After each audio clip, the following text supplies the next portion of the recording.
गैर शरई निकाह केस में बानी पीटीआई और बुशरा बीबी को 7 साल की कैद सजा सुना दी गई है। आपको बता रहे हैं, अडियाला जेल में इद्दत में निकाह से मुतालिक केस सुनने वाले जज कुदरतुल्ला ने बानी पीटीआई और बुशरा बीबी को 7 साल कैद की सजा सुनाई है। अदालत की जानिब से बानी पीटीआई और बुशरा बीबी को 5-5 लाख रुपए जुर्माना भी किया गया है।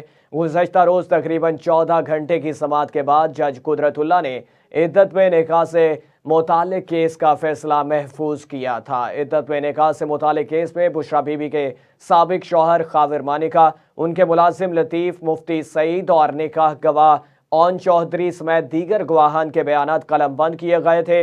गुज़श्ता रोज बानी पीटीआई इमरान खान और बुशरा बीबी ने 342 का बयान रिकॉर्ड कराया था, जबकि बानी पीटीआई और बुशरा बीबी के वकील सलमान अकरम राजा ने गवाहान खाविर मानिका, मुफ्ती सईद, ओन चौधरी और मुलाजिम मोहम्मद लतीफ़ पर जराबी की थी।